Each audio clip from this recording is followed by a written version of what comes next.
తెలంగాణలో ముఖ్యమంత్రి రేవంత్ రెడ్డి పరిపాలనలో ఇందిరమ్మ రాజ్యం కొనసాగుతుందని చెప్పి వాళ్ళు పదే పదే చెప్తున్నది నిన్న మొన్న జరుగుతున్నటువంటి దాడుల సంఘటనలు చూస్తుంటే నిజమేననిపిస్తున్నది. ఇందిరమ్మ రాజ్యం అంటేనే ఎన్కౌంటర్లు, రక్తపాతం, ఎమర్జెన్సీ, చీకటి రోజులు, ఆకలి చావులు, కాల్చివేతలు, కూల్చివేతలు, ప్రశ్నిస్తే దాడులు, అదేవిధంగా ఎదిరిస్తే కేసులు, జైలు జీవితాల నిర్బంధాలు. ఇది ఇందిరమ్మ రాజ్యం. ఆ రాజ్యాన్ని పూర్తి స్థాయిలో ఇవాళ ముఖ్యమంత్రిగా ఉన్నటువంటి రేవంత్ రెడ్డి కొనసాగిస్తున్నాడని చెప్పి నిన్న మొన్న జరుగుతున్నటువంటి సంఘటనలు చూస్తే అర్థమవుతూ ఉంది. సీనియర్ జర్నలిస్టు శంకర్ అని చెప్పి న్యూస్ లైన్ ఆర్గనైజేషను తెలంగాణ పత్రిక వాళ్ళు నడిపిస్తారు. ఆయన పైన పథకం ప్రకారం మొన్న దాడి చేసి ఆయనను హత్య చేసే ప్రయత్నం చేశారు రేవంత్ రెడ్డి మనుషులు.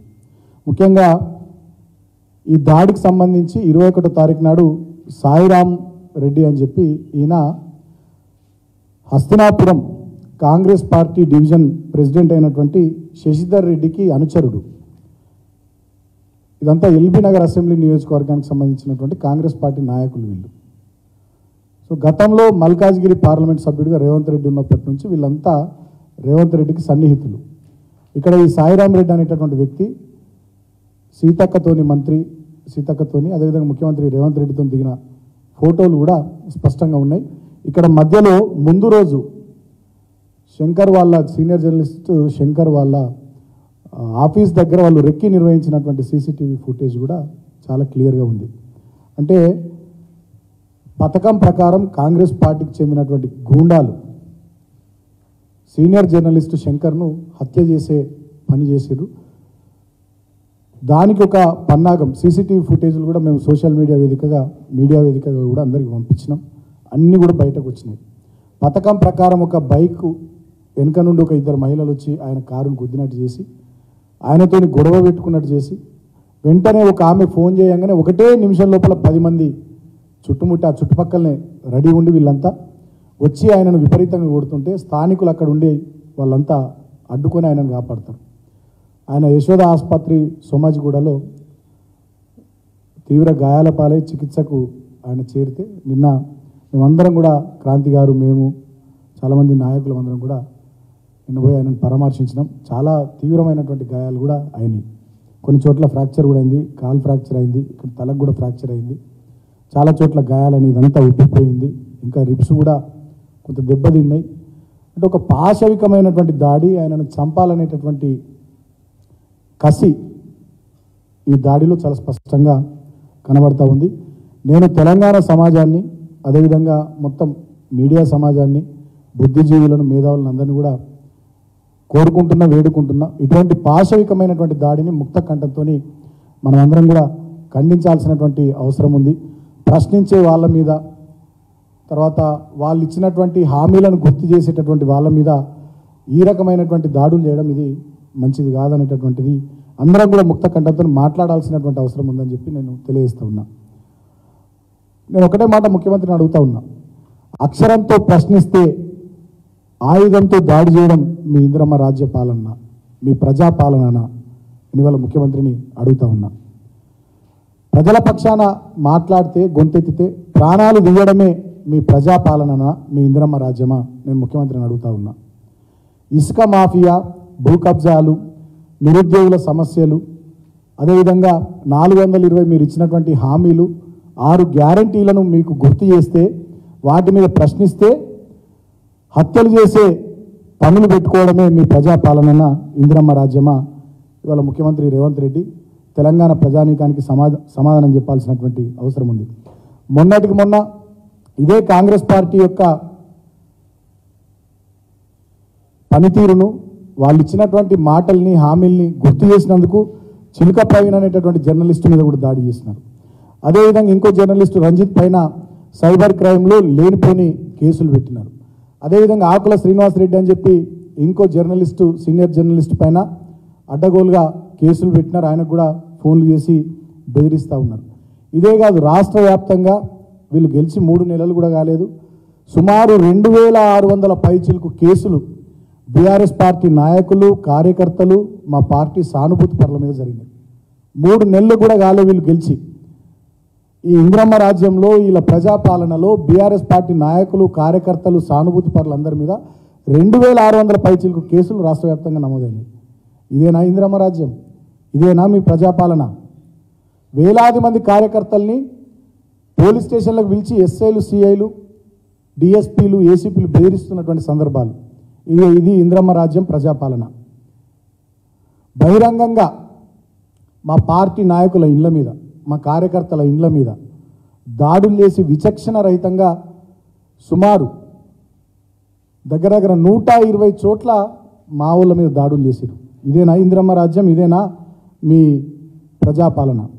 మొన్నటికి మొన్న జమ్మికుంటలో ఒక అక్రమ నిర్మాణానికి సంబంధించి, కబ్జా ప్రయత్నానికి సంబంధించి ఒక కౌన్సిలర్ను ప్రశ్నిస్తే సామాన్యుడు, ఆయన మీద మంత్రి పొన్నం ప్రభాకర్ అనుచరుడు రవీందర్ అనేటటువంటి వ్యక్తి విపరీతంగా ఇనుప రాడ్డుతో ఆయన తల ఎట్లా పగలగొట్టిండో మనం మీడియాలో, సోషల్ మీడియాలో చూసినాం.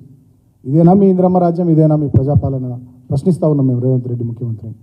అదేవిధంగా మొన్న ముఖ్యమంత్రి కోస్గి పర్యటన సందర్భంలో కొడంగల్ అర్బన్ డెవలప్మెంట్ అథారిటీకి సంబంధించి మేము భూములు ఇయ్యమని చెప్పి ఎవరైతే రైతులు భూములు ఇయ్యమన్నారో వాళ్ళందరినీ పోలీస్ స్టేషన్లలో పెట్టారు. ముఖ్యమంత్రి గారి పర్యటన సందర్భంలో 1-2 రోజులు ఆ ప్రాంతం మొత్తం రైతాంగాన్ని భయానకమైనటువంటి వాతావరణంలో నెట్టేసి వాళ్ళందరినీ భయభ్రాంతులకు గురి చేసి పోలీస్ స్టేషన్లలో పెట్టించారు. ముఖ్యమంత్రి పర్యటన ముగిసేంత వరకు కూడా ఆ రైతుల్ని పోలీస్ స్టేషన్లలో ఉంచారు, వేరే చోట్ల దాచిపెట్టారు. ఇదేనా మీ ఇంద్రమ్మ రాజ్యం, మీ ప్రజాపాలన? మేము అడుగుతూ ఉన్నాం. అదేవిధంగా సాగునీరు లేక ఇవాళనే కొన్ని పేపర్లలో వచ్చినాయి, నల్గొండ జిల్లాలో బత్తాయి తోటలు ఎండిపోతున్నాయి, సాగునీళ్ళు లేక పంటలు ఎండిపోతున్నాయి అని చెప్పి రైతులు ఆందోళన చెందుతూ ఉన్నారు. దాని గురించి ప్రభుత్వానికి కొంత చీమగుట్టినట్టయినా కూడా లేదు, కొంత మేరకైన పట్టింపు లేదు. ఇవాళ నిర్మల్లో కానీ రాష్ట్ర వ్యాప్తంగా ఇతర ఏరియాల్లో కరెంట్ వస్తలేదు, పొలాలకు ఇబ్బంది అవుతున్నాయి, బోర్లు నడుస్తలేవు అని చెప్పి అన్నదాతలంతా, రైతులంతా రోడ్లెక్కితే దాన్ని పట్టించుకునేటటువంటి పని ముఖ్యమంత్రి చేస్తలేడు. మీ ఉచిత బస్సు పథకం వల్ల సుమారు 25 నుంచి 30 మంది ఆటో డ్రైవర్లు ఆత్మహత్యలు చేసుకుంటే ఆ కుటుంబాలను, ఆటో డ్రైవర్ల బాధలను పట్టించుకున్న పాపాన ఈ ముఖ్యమంత్రి పోలేరు. నిన్నటికి నిన్న మేడారం జాతరలో ఏర్పాట్లు సరిగ్గా చేయక ముఖ్యమంత్రి పర్యటన సందర్భంలో భక్తులందరినీ సుమారు 6-7 గంటలు నిర్బంధించి చివరికి ముఖ్యమంత్రి వచ్చేసరికి ఇంకా సమయం ఉంది కదా, అమ్మవార్ల గద్దెల కాడికి మమ్మల్ని పోనీయుండని మహిళా భక్తులు కొంతమంది మాట్లాడితే వాళ్ళ మీద విచక్షణ రహితంగా లాఠీ చార్జ్ చేసి first time in the history Telangana రాష్ట్రంలో మొట్టమొదటిసారి మేడారం జాతరలో భక్తుల మీద లాఠీ చార్జ్ చేసిరు ఈ ముఖ్యమంత్రి పరిపాలన నిర్వాహకం ఇది. అదేవిధంగా అగ్రికల్చర్ యూనివర్సిటీలో మా యూనివర్సిటీ భూములు మాకే ఉండాలి, వేరేళ్ళకి ఇవ్వద్దని చెప్పి విద్యార్థులు ఆందోళన చేస్తే వాళ్ళ మీద లాఠీ చార్జీలు, వాళ్ళ మీద కేసులు. ఇది ముఖ్యమంత్రి పరిపాలన, ప్రజాపాలన. తర్వాత చింతల్పల్లి లాకప్ డెత్, ఇప్పటిదాకా దానికి సంబంధించి బాధ్యులు ఎవరు, ఆ అంశం మీద చర్యలు లేవు. భువనగిరిలో, సూర్యాపేటలో 4 విద్యార్థులు ఆత్మహత్యలు చేసుకుంటే దానికి సంబంధించి ఇప్పటివరకు ఈ ప్రభుత్వ పరంగా ఎలాంటి చర్యలు లేవు, ఉలుకు లేదు, పలుకు లేదు. ఈ ప్రభుత్వానికి దున్నపోతు మీద వానబడ్డట్టే ఉన్నది తప్ప కనీస స్పందన ముఖ్యమంత్రి స్థాయిలో కానీ మంత్రుల స్థాయిలో కానీ లేకపోవడం విచారకరం. అధికారంలోకి వచ్చి కనీసం 100 రోజులు కూడా కాలే, 100 రోజుల పరిపాలన కూడా పూర్తి చేసుకున్నటువంటి ఈ రేవంత్ రెడ్డి పాలనలో ఇన్ని దారుణాలు, ఇన్ని అకృత్యాలు, ఇన్ని ఘోరాలు, ఇన్ని దుర్మార్గాలు జరుగుతున్నటువంటి తీరు నిజంగా చాలా దౌర్భాగ్యం.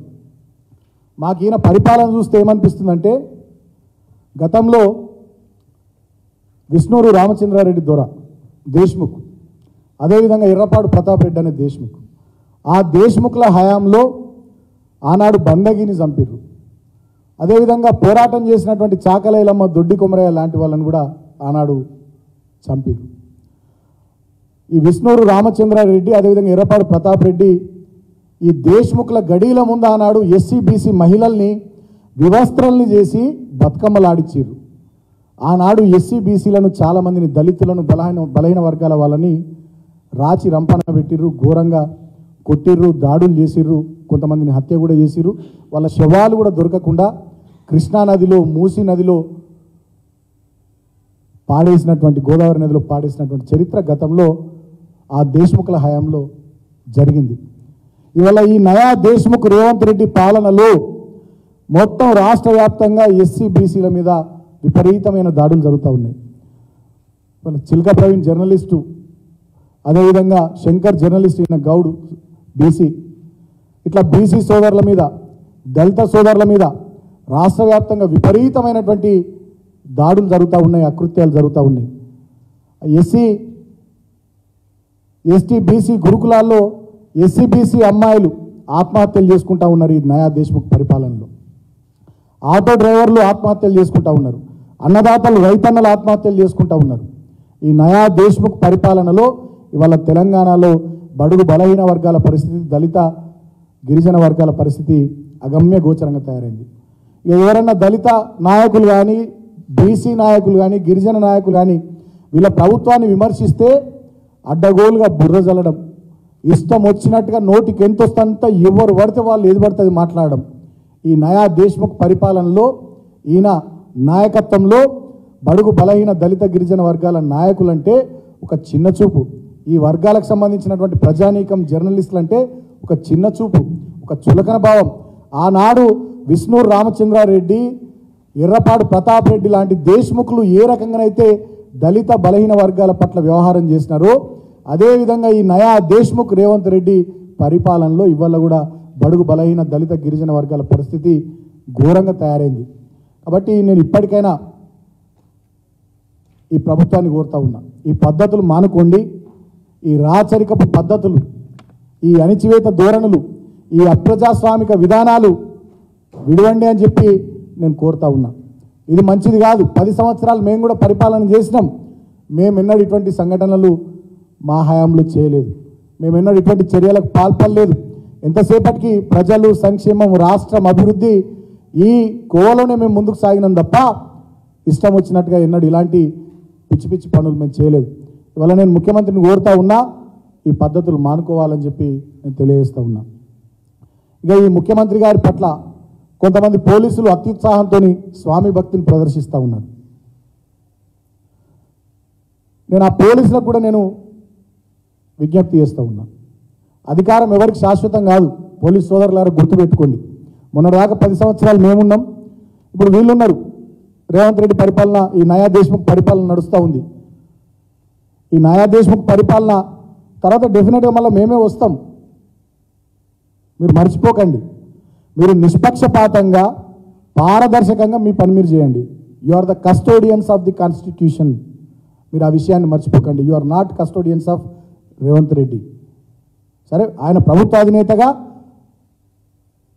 ఆయన విధులు సక్రమంగా నిర్వర్తించే బాధ్యత ఆయన నెరవేర్చాలి. పోలీసులుగా రాజ్యాంగాన్ని, ప్రజాస్వామ్యాన్ని, శాంతి భద్రతలను పరిరక్షించే బాధ్యత మీరు నిర్వర్తించాలి తప్ప నిన్న మా జర్నలిస్టు, పాపం సీనియర్ జర్నలిస్టు, ఆయన మీదనే దాడి జరుగుతుంది, ఆయన మీదనే మీరు కేసు పెడతారు. ఇది ఎక్కడ అన్యాయం? వాళ్ళ సోషల్ మీడియాలో కాంగ్రెస్ పార్టీ వాళ్ళు ఇష్టం వచ్చినట్టుగా మా తెలంగాణ తొలి ముఖ్యమంత్రి కేసీఆర్ గారిని, అదేవిధంగా మా మాజీ మంత్రులను, మా మాజీ ఎంపీలను, మాజీ ఎమ్మెల్యేలను, మా నాయకులను అడ్డగోలుగా విమర్శిస్తూ ఇష్టం వచ్చినట్టుగా పోస్టులు పెడితే ఒక్కరి మీద కూడా కేసు కాదు, ఒక్కరిని కూడా మీరు పోలీస్ స్టేషన్కి పిలిచి మాట్లాడతలేరు. మా నాయకులు, కార్యకర్తల మీద చాలా చోట్ల దాడులు జరిగితే ఎక్కడ కూడా మీరు కేసులు బుక్ చేస్తలేరు. మా వాళ్ళు కంప్లైంట్లు ఇస్తే కూడా ఆ పిటిషన్లను తీసుకొని మీరు డస్ట్బిన్లో వారేస్తున్నారు. కానీ కాంగ్రెస్ పార్టీ నాయకులు కంప్లైంట్లు ఇస్తే ఆగ మేఘాల మీద కేసులు పెడుతున్నారు, మా వాళ్ళందరినీ కూడా పోలీస్ స్టేషన్లకు పిలిపిస్తున్నారు. ఈ పద్ధతి మంచిది కాదు. పోలీసులు పక్షపాత ధోరణితో వ్యవహరించొద్దని చెప్పి నేను కోరుతా ఉన్నా. పై స్థాయి నుండి కింది స్థాయి వరకు అందరికీ కూడా నేను పోలీస్ సోదరులకు మళ్ళీ చెప్తా ఉన్నా, అధికారం ఎవరికి శాశ్వతం కాదు. ఈ గుంటమేస్త్రి పరిపాలన ఎన్ని రోజులు ఉంటుందో ఏమో, వాళ్ళకి చాలా గ్రూపులు ఉన్నాయి, ఇది ఏం జరుగుతుందో ఏందో ఎవరికి తెలియదు. అధికారం ఎవరికి శాశ్వతం కాదు. మీరు మా కార్యకర్తలు, మా నాయకుల పట్ల మీరు ఇష్టం వచ్చినట్టు ఎవరెవరు వ్యవహరిస్తున్నారో అన్నీ కూడా మేము గమనిస్తున్నాం. మేమేం కళ్ళు మూసుకొని కూర్చోలేదు, మేము అన్నీ గమనిస్తున్నాం. 10 సంవత్సరాల కాలంలో నేను ప్రజల్ని కూడా ఆలోచించమని కోరుతా ఉన్నా. 10 సంవత్సరాల కాలంలో మేము కూడా అధికారంలో ఉన్నాం. 3 నెలలు కాలే వీళ్ళు వచ్చి 2600 పైచీలకు కేసులు పెట్టిరు బీఆర్ఎస్ నాయకులు, కార్యకర్తల మీద. ఒక చెన్నూరు అసెంబ్లీలోనే మా వాళ్ళు 32 మంది మీద కేసులు పెట్టారు, సోషల్ మీడియా పిల్లల మీద ఏదో పోస్టులు పెట్టిరని చెప్పి. పోలీస్ స్టేషన్లకు పిలిచి బెదిరిస్తూ ఉన్నారు. మంచిర్యాల జిల్లాలో, పెద్దపల్లి జిల్లాలో, మొన్నటి వరకు నల్లగొండ జిల్లాలో, ఇతర చోట్ల రాష్ట్ర వ్యాప్తంగా, హైదరాబాద్లోనైతే కొంతమంది పోలీసులు అత్యుత్సాహంతో సోషల్ మీడియాలో పోస్టు పెట్టే పిల్లలకు ఫోన్లు చేస్తున్నారట. మరి ఎందుకో మీకు అంత స్వామి భక్తి, అంత రాచభక్తి మాకు అర్థమవుతలే. మరి కాంగ్రెస్ వాళ్ళు కూడా పెడుతున్నారు కదా పోస్టులు, కాంగ్రెస్ వాళ్ళకు కూడా ఫోన్లు చేస్తున్నారా? ఎస్ఐలు కానీ, సిఐలు కానీ. ఇదేం పద్ధతి? అధికారం ఏమన్నా రేవంత్ రెడ్డికి శాశ్వతమని అనుకుంటున్నారా ఏంది మీరు? ఈ నయా దేశ్ముఖ్ ఇంకో 20-30 ఏళ్ళు తెలంగాణని వెళ్తాడని మీరు అనుకుంటున్నారా ఏంది? అధికారం ఎవ్వరికి కూడా శాశ్వతం కాదు. మీరు పారదర్శకంగా, నిష్పక్షపాతంగా వ్యవహరించాలని నేను పోలీసులకు కూడా తెలియజేస్తూ ఉన్నా. ఏది ఏమైనప్పటికీ సీనియర్ జర్నలిస్టు శంకర్ మీద జరిగినటువంటి దాడిని ముక్త కంఠంతో తెలంగాణ సమాజం ఖండించాల్సినటువంటి అవసరం ఉంది. అదేవిధంగా జర్నలిస్టులు, మేధావులు, ప్రజా సంఘాలు, పార్టీలకు అతీతంగా అందరూ కూడా దయచేసి సీనియర్ జర్నలిస్టు శంకర్ మీద జరిగినటువంటి దాడిని ఖండించాలని నేను పేరు పేరున ప్రతి ఒక్కరికి విజ్ఞప్తి చేస్తూ ఉన్నా. ఈ ఇందిరమ్మ రాజ్యం ఇట్లనే కొనసాగి మీరు ఇచ్చినటువంటి హామీలు గాలికి వదిలేసి, గ్యారంటీల్ని గాలికి వదిలేసి ఇదే రకంగా దాడుల సంస్కృతిని కొనసాగిస్తూ ఎమర్జెన్సీ నాటి చీకటి రోజుల్ని ఆ పాలనను మీరు కొనసాగించుకుంటూ ముందుకు పోతే ఇక మీరు కూడా పుట్టగతులు లేకుండా పోవడం ఖాయమని చెప్పి మీ పరిపాలనకు ప్రజలు చరమగీతం పాడే రోజులు దగ్గరకు వస్తాయి. తెలంగాణ చైతన్యవంతమైనటువంటి సమాజం డెఫినెట్గా ఏదో రోజు పిడికిలు బిగిస్తుంది, మీ పని పడుతుందని చెప్పి కూడా నేను ఈ సందర్భంగా రేవంత్ రెడ్డి ముఖ్యమంత్రికి, కాంగ్రెస్ పార్టీకి తెలియజేస్తూ, రేవంత్ రెడ్డి గతంలో ఈ రకమైనటువంటి దాడులు ఎందుకు జరుగుతున్నాయంటే రేవంత్ రెడ్డికి మొదటి నుంచి ముఖ్యమంత్రికి మీడియా అంటే చాలా చులకన భావం. మీడియా విషయంలో గతంలో ఆయన ప్రతిపక్షంలో ఉన్నప్పుడు ఏం మాట్లాడింది ఒకసారి ఒక వీడియో ఉంది, అది నేను మీకు ప్లే చేసి చూపిస్తాను.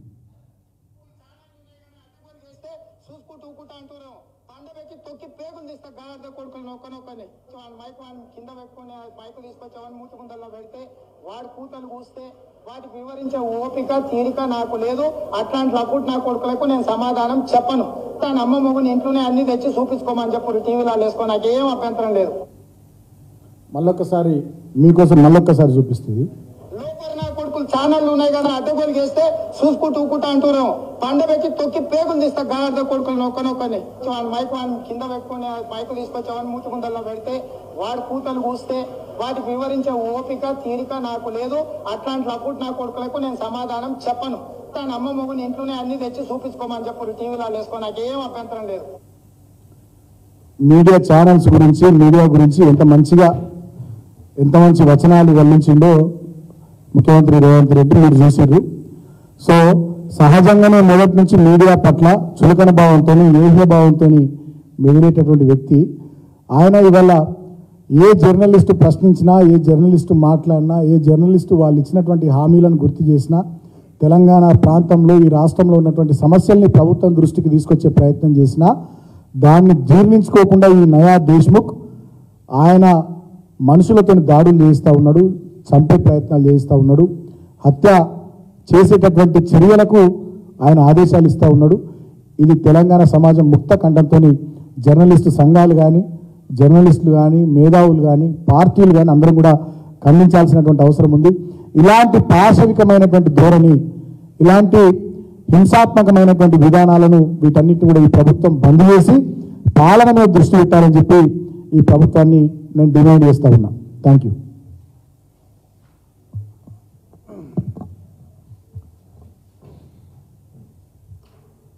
నమస్కారం. ఈరోజు కాంగ్రెస్ పార్టీ అధికారంలోకి వచ్చిన 2 నెలల కాలంలోనే ఇంతకుముందు సుమన్ చెప్పినట్లు ఎమర్జెన్సీని తలపించే పరిస్థితి అయితే కనిపిస్తుంది. మా ఇందిరమ్మ పాలన, ప్రజల పాలన అని ఏదైతే పదే రేవంత్ రెడ్డి గారు చెప్తుండ్రో, జరుగుతున్న పరిస్థితులు చూస్తుంటే ఇది ప్రజల పాలన కాదు, ప్రతీకారంతో జరుగుతున్న పాలనలకు కనిపిస్తుంది. 10 సంవత్సరాలు తెలంగాణ పునర్నిర్మాణం జరిగితే మొత్తం దాన్ని తిరగదోడుతూ, అయ్యో తెలంగాణ ఎందుకు వచ్చింది, తెలంగాణ వచ్చింది మాకు సంబంధం లేకుండా వచ్చింది, దాని మీద ప్రతీకారం తీర్చుకునే విధంగానే రేవంత్ రెడ్డి వాళ్ళ మంత్రుల యాటిట్యూడ్ ఉన్నారు తప్పించి నిజంగా తెలంగాణను తెచ్చుకున్న తెలంగాణను, వేలాది మంది ప్రాణత్యాగంతో వచ్చిన తెలంగాణని ఇంకా బాగు చేసుకుందామనే ధ్యాస వాళ్ళు ఎక్కడ కనిపించకపోగా, మేము ఏదైతే 10 ఏళ్ళు బాగా కష్టపడి కార్యకర్తలు ఉన్నారో, తెలంగాణ పునర్నిర్మాణంలో భాగస్థులైనరో వాళ్ళందరి మీద కక్ష సాధింపు చేసుకుంటూ కార్యకర్తల మీద అక్రమ కేసులు పెడుతున్నారు. ఏ పోలీస్ స్టేషన్లో చూసుకున్నా సరే టీఆర్ఎస్ కార్యకర్తల మీదే దాడులు చేస్తున్నారు, మళ్ళా కార్యకర్తల మీదనే కేసులు పెడుతున్నారు. మా దగ్గర దాదాపు ఇప్పటి వరకు 10-20 కేసులు బుక్ అయిపోయినాయి. ఒక విలేజ్లో మొన్న 3-4 వారం రోజుల కింద కల్లు కంపౌండ్ మీద అక్కడ ఉన్న జెడ్పీటీసీ కుమారుడు దాడి చేసి సీసాలన్నీ పగలగొట్టాడు. సీసాలు ఎందుకు పగలగొడుతూ ప్రశ్నించినందుకు కళ్ళు దుకాణాల కౌంటర్ మీద కూర్చున్న ఓ వ్యక్తిని సీసాతోని తల పగలగొట్టాడు. అతను కంప్లైంట్ ఇవ్వడానికి పోతే పోలీస్ స్టేషన్లో కనీసం కంప్లైంట్ తీసుకోపోలేదు, హాస్పిటల్ తీసుకోపోలేరు. ప్రైవేట్ హాస్పిటల్ తీసుకుపోయిన తర్వాత నేను ఫోన్ చేసిన తర్వాత వాళ్ళ కంప్లైంట్ తీసుకొని 324 కేసు పెట్టారు, అంటే మామూలు కేసు పెట్టారు. ఎవరైనా సీసాతో దాడి చేస్తే అటెంప్ట్ మర్డర్ కేసులు పెట్టాలి, అట్లా కాకుండా 324 పెట్టి మళ్ళీ కౌంటర్ కేసు పెట్టారు. సో ఇట్లాంటి కేసులు ప్రతి పోలీస్ స్టేషన్లో కూడా ప్రతి నియోజకవర్గంలో జరుగుతున్నాయి. అందుకే ప్రజలందరూ గమనించాలి, ఇది ప్రజల పాలన కాదు, ఇది తెలంగాణ మీద ప్రతీకారంతో జరుగుతున్న పాలన లెక్క కనిపిస్తున్నది. ఈ ప్రభుత్వం ప్రతీకారం తీసుకునే రకంగా ఉన్న తప్పించి ఎక్కడ కూడా ప్రజలకు సుపరిపాలన అందిస్తున్న పరిస్థితి లేదు. ప్రజాస్వామ్యాన్ని కాపాడాల్సిన అవసరం ఉన్నది అని చెప్పి నేను అందరికీ కూడా నేను విజ్ఞప్తి చేసుకుంటూ, నిజంగా తప్పు చేసిన వాళ్ళు ఎవరైనా సరే, మా వాళ్ళైనా ఎవరైనా సరే మీరు కంప్లైంట్ తీసుకోండి, కానీ ఎటువంటి తప్పు లేకుండా కూడా శిక్షించడం అనేది, కేసులు పెట్టడం అనేది మేము దీన్ని తీవ్రంగా ఖండిస్తున్నాం. అట్లాగే ఎవరైతే తెలంగాణలో జరుగుతున్న పరిస్థితిని, తెలంగాణలో అభివృద్ధి కుంటుపడుతుంది, గతంలో ఉన్న పథకాలని ఈ ప్రభుత్వం అమలు చేయడంలో విఫలమైంది, ఇచ్చిన హామీల్ని అమలు చేయడం విఫలమైందని చెప్పి శంకర్ లాంటి జర్నలిస్టులు, చిల్కా ప్రవీణ్ లాంటి జర్నలిస్టులు చాలామంది కూడా గత 4 రోజుల కాలంగా ప్రజల అభిప్రాయాలు చెప్తున్నారు. మనం వాళ్ళ వీడియో చూస్తుంటే చాలామంది వాళ్ళకే ఫోన్ చేసి మాట్లాడుతున్నారు, రైతు బంధు ఎప్పుడు వస్తుంది, ఎప్పుడు ఇప్పిస్తారో చెప్పండి, మా కరెంటు లేదు, కరెంటు ఇప్పిస్తే చెప్పండి, మా పంట పొలాలు ఎండిపోతున్నాయి, నీళ్ళు ఎప్పుడు ఇప్పిస్తారో చెప్పండి అని చెప్పి ప్రజలు వాళ్ళకు ఫోన్ చేసి అడుగుతుంటే దాన్ని ప్రసారం చేస్తున్నారు, దాన్ని అనాలిసిస్ చేస్తున్నారు. దాన్ని సహించలేక జర్నలిస్టుల మీద కూడా మీరు దాడులు చేస్తున్నారు. ఇది ప్రజాస్వామ్యానికి మంచిది కాదు అని చెప్పి నేను ఈ ప్రభుత్వానికి తెలియజేసుకుంటూ, పద్ధతి మార్చుకోండి, మీకు ప్రభుత్వానికి అవకాశం వచ్చింది, నిజంగా మీకు ప్రజలు అవకాశం ఇచ్చినందుకు ఒక మంచి ప్రభుత్వంగా నిరూపించుకునే ప్రయత్నం చేయడం తప్పించి ఇట్లా ప్రతీకారానికి దిగొద్దు అని చెప్పి నేను అందరికీ తెలియజేసుకుంటూ, మరోసారి నేను ఎవరైతే శంకర్ మీద దాడి చేసారో, ఇంతకుముందు సుమన్ చెప్పినట్టు ఎవరైతే ఎంతకుముందే రెక్కి చేసారో, శంకర్ను ఎక్కడెక్కడ ఫాలో అవుతున్నారు, ఎక్కడెక్కడ వెళ్తున్నారు అనే విషయాన్ని, ఆయన మూవ్మెంట్లను దాదాపు వారం రోజుల నుంచే వీళ్ళందరూ కూడా పసిగడుతున్నారు. ఎవరైతే సాయిరాం రెడ్డి ఉన్నాడో అంతకుముందు రోజు, ఈ దాడి జరిగిన ముందు రోజు 21వ తేదీ సాయంత్రము అక్కడ ఉన్న టీ షాప్లో సాయిరాం రెడ్డి చాలాసేపు అక్కడ గడిపిండు. అంటే ఏ టైంకి ఆఫీస్కి వస్తుండు, ఏ టైంకు బయటికి వెళ్తున్నాడు అని ఇంకా ఎంతమంది ఉన్నారో మనకు ఒక సీసీ ఫుటేజ్లలో సాయిరాం ఒక్కడే కనపడ్డ తప్పించి ఇంకా ఎంతమంది ఆయన్ని ఫాలో అయినరో అనేది ఇంకా తేలాల్సిన అవసరం ఉన్నది. పోలీసులు దీని మీద నిష్పక్షపాతమైన విచారణ జరపాలి. ఎవరైతే జర్నలిస్టులు ఉన్నారో, ఇప్పటి వరకు ఎవరైతే జర్నలిస్టులను టార్గెట్గా పనిచేసుకొని బెదిరింపులు వస్తున్నాయో, సిద్దిపేటలో ఉన్న శ్రీనివాసరెడ్డిని నిన్ను చంపేస్తామంటూ వీడియో పోస్ట్ చేశారు, వీడియో పోస్ట్ చేశారు. శ్రీనివాసరెడ్డిని వీడియో పోస్ట్ చేసిన వ్యక్తి మీద ఇప్పటి వరకు కూడా యాక్షన్ లేదు. ఫోన్లు చేసి బెదిరిస్తున్నారు, పోలీస్ కంప్లైంట్ ఇచ్చినా కూడా ఇప్పటి వరకు యాక్షన్ లేదు. అంటే మరి మీరు ఎక్కడ కాపాడుతున్నారు? రేపు లా అండ్ ఆర్డర్ని ఎక్కడ కాపాడుతున్నారు? రేపు ఏదైనా జరగకూడదు జరిగితే ప్రాణం పోయిన తర్వాత దానికి ఎవరు బాధ్యులవుతారు? మీరు బాధ్యులవుతారా? అందుకే పోలీసులు మీ అందరూ చెప్తున్నాం, మీరు చట్టాన్ని కాపాడండి, న్యాయాన్ని కాపాడండి, చట్టబద్ధంగా వ్యవహరించండి. మేము ఉన్నప్పుడు ఎప్పుడు కూడా ఇట్లాంటి తప్పుడు పనులు చేయాలి, ఎప్పుడు తప్పుడు కేసులు పెట్టాలనే ఆలోచన కూడా మాకు రాలే. ఎవరైతే తప్పుడుగా వ్యవహరిస్తున్నారో వాళ్ళ మీద చర్యలు తీసుకోవాలని చెప్పి మా వాళ్ళు కంప్లైంట్ ఇచ్చడం తప్పించి ఎక్కడ కూడా తప్పుడు కేసు పెట్టాలి, అక్రమ కేసులు ఇరికియాలని చెప్పి ఎక్కడ కూడా మా పాలన జరగలేదు. ఇప్పుడు ఇట్లాంటి ఒక ఆలోచన వచ్చిందంటే అది కాంగ్రెస్ పార్టీ సంస్కృతిలోంచే ఉన్నది అనేది చాలా స్పష్టంగా అర్థమవుతుంది. ప్రజాస్వామ్యాన్ని తెలంగాణలో పునరుద్ధరించాలి. 2 నెలల కాలంలోనే ఇంతటి అమానుషమైన పరిస్థితి ఉన్నది. ఎవరెవరైతే పెద్ద పెద్ద మేధావులు మేమందరం కూడా తెలంగాణ టీఆర్ఎస్ ఓడిపోగానే మేము బానిస సంఖ్యలు తెంచుకున్నాం, తెలంగాణ విముక్తి జరిగిందని చెప్పి పెద్ద పెద్ద మేధావులు చెప్తున్నారు. ఆ మేధావులు అందరూ కూడా ఇప్పుడు ఎక్కడ పోతున్నారు? రండి, ఊళ్ళోకి రండి, ఊళ్ళో ఏం జరుగుతుందో చూడండి. మేము మిమ్మల్ని విమర్శించట్లేదు, మీరు పెద్ద మనుషులుగానే ఉన్నారు కదా, ఆ పెద్దరికాన్ని కూడా ఇప్పుడు మీరు చూడండి. 2 నెలల కాలమే అని మీరు అని ఉంటారు, కానీ 2 నెలల కాలాన్ని కూడా ప్రజలు సహించలేకపోతున్నారు. ఎక్కడో వాళ్ళక్కడ కూడా అసంతృప్తితో రగిలిపోతున్నారు. రగిలిపోయిన వారి మీద అక్రమ కేసులు పెడుతున్న విషయాన్ని కూడా మేధావర్గం గుర్తించాలని చెప్పి నేను ఈ సందర్భంగా కోరుతున్నాను.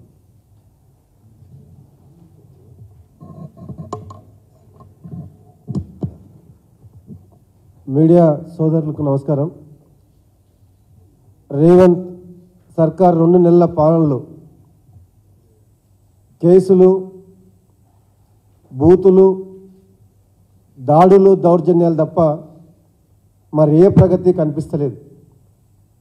ప్రశ్నించిన యువత మీద దాడి, రైతుల మీద దాడి, జర్నలిస్టుల మీద దాడి, జర్నలిస్టులు స్వేచ్ఛగా సచివాలయంలో తిరగకుండా ఆంక్షలు, అడుగడుగున ఆంక్షలు, ఇట్లా ఆంక్షలు, ఆర్తనాదాలు, కేసులు తప్ప ప్రజాపాలన ఎక్కడ లేదు. ఈ సందర్భంగా కాంగ్రెస్ పార్టీ హైకమాండ్కు, రాష్ట్ర ముఖ్యమంత్రికి రేవంత్ రెడ్డికి సూచిస్తూ ఉన్నాం. కాంగ్రెస్ పార్టీ పేరును కాంగ్రెస్ ఐ కాకుండా కాంగ్రెస్ ఆర్ అని పెట్టుకోండి.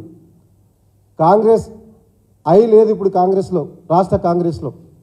కాంగ్రెస్ ఆర్ అని పెట్టుకోండి. కాంగ్రెస్ ఆర్ అంటే రేవంత్ రౌడీలు. కాంగ్రెస్ రేవంత్ రౌడీల పార్టీగా మారిపోయింది ఇవాళ. ఇప్పటికైనా బీఆర్ఎస్ పార్టీ పక్షాన రాష్ట్ర ప్రభుత్వాన్ని హెచ్చరిస్తూ ఉన్నాం. మీకు ఈ రాష్ట్ర ప్రజలు అవకాశం ఇచ్చింది ఒక మంచిని, గత ప్రభుత్వం కంటే మంచి చేసి రాష్ట్రానికి మేలు చేస్తారని, ప్రగతి వైపు నడిపిస్తారని.